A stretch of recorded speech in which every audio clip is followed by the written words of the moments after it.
ottelussa kuitenkin Permannolle Venäjän Irina Isajeva, ja nyt todellakin hänelle toivoisi onnistumista tästä Permanto-sarjasta. Ja kaksosvoltti koko kierteellä. Tosiaan onnistumista toivotaan. Uskon, että tuosta epäonnistumisten saldosta jo aikamoinen läksytys on tullut tai on tulossa, joten toivottavasti nyt jotain hieman onnekkaampaa.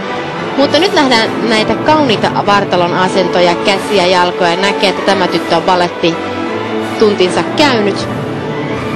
Ihana ihailla tällaista puhdasta, kaunista, linjakasta voimistelua. Ja tämä on niitä Venäjän valttikortteja voimistelussa kautta voimistelurintaman. On sitten kyseessä mikä laji tahansa.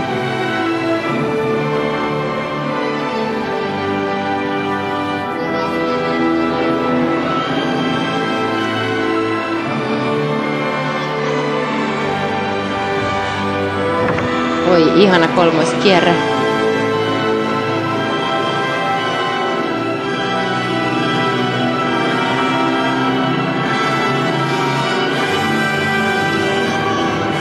Ja täytyy sanoa, että näistä käsistä ja vartalon asennoista kyllä aivan nauttii.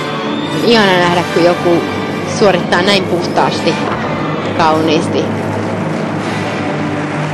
Upeaa Irina Isajevan tämä